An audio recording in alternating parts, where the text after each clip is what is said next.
An elaborate plan explaining what will happen when the current Queen of England, Elizabeth II, passes has been leaked. The top-secret plan was hatched in the 1960s, but has never been published or announced in such detail until now. Operation London Bridge provides a step-by-step account of what will happen in the UK in the 10 days after her passing. Before we go on, though, don't worry, the 95-year-old monarch is still in great health. For years, rumors have circulated about what will happen.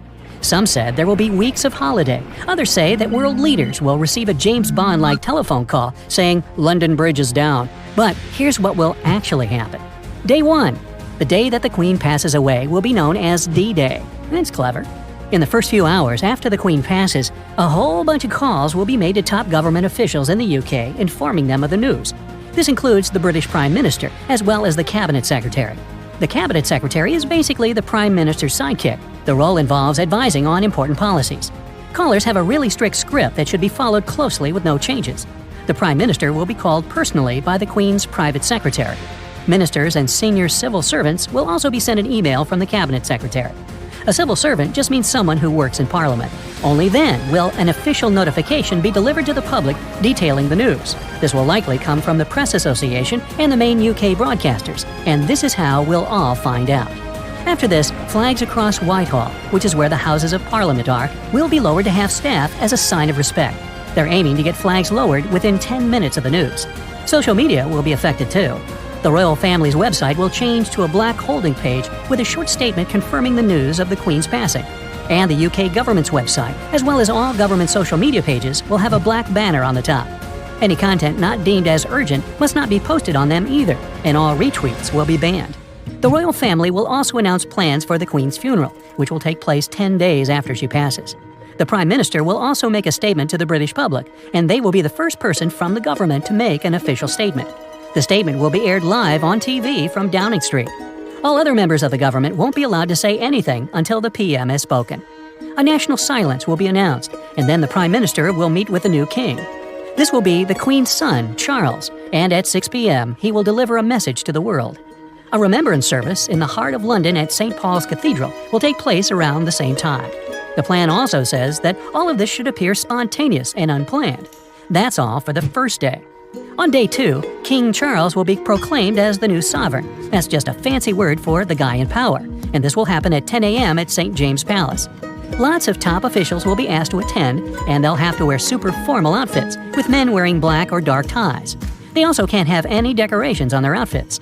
All parliamentary business will then be suspended for the next day, with the only thing going on there being MPs giving tributes in the House of Commons. On day 3, the Queen's coffin will return to Buckingham Palace.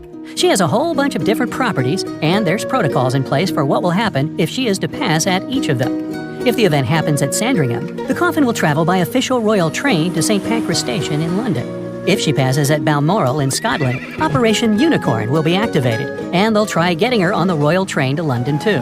If this isn't possible, Operation Overstudy will go ahead, which will see her travel by plane.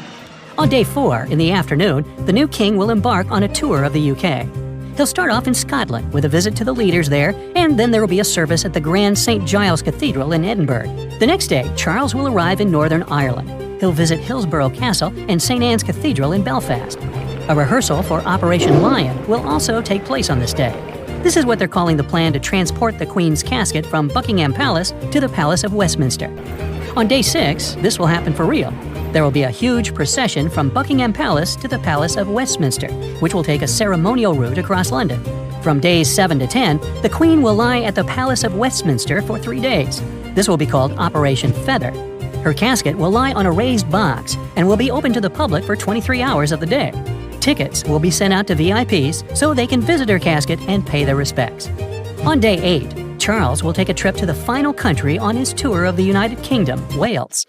During days 7 to 10, top officials will be consumed by preparation for the Queen's funeral. The Foreign Office will plan how it's going to overcome all the challenges it faces with not only tourists, but arrivals from heads of state across the world. This is a super big concern, especially if the Queen passes away while the pandemic is still happening. London will be flooded with people. The Department of Transport has already raised a bunch of concerns about how it's going to cope with that many people traveling around the city. There's definitely going to be massive delays. Official teams are readying themselves for a crisis warning that mourners from across the world flooding in could also cause issues with food accessibility, policing, and even basic services could be stretched to the breaking point. One official assessment of the situation even warns that London could quite literally become full for the first time ever. Streets are expected to be lined with people, and hotels and B&Bs will all be full. They're doing their best to try and come up with a solution, but at the minute, things are looking difficult. Then we get to the final day of Operation London Bridge, and the day of the Queen's state funeral. The Prime Minister and the Queen herself have agreed that this day will be a day of national mourning.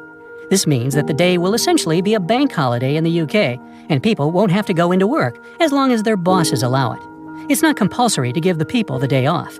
But if the day falls on a weekend or an existing bank holiday, an extra day of holiday won't be granted. This causes even more issues for all the services that will already be at the breaking point, though. The state funeral itself will be held at London's world-famous Westminster Abbey. This is where Prince William married Kate Middleton, and the Abbey has seen 16 royal weddings in total. It's also where the coronation of every British monarch has been held since 1066. On the day of the funeral, there will be a 2-minute silence across the whole of the United Kingdom at midday. All workers and operations will stop for 2 minutes to pay their respects. Huge processions will take place in London and Windsor. The day will end with a service at St. George's Chapel at Windsor Castle. The Queen will finally be laid to rest in the castle's King George VI Memorial Chapel.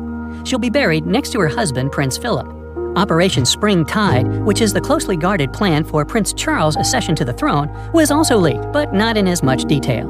It doesn't mention anything about his coronation, which is expected to come months later. But his mother, the Queen, was crowned 16 months after King George VI passed away.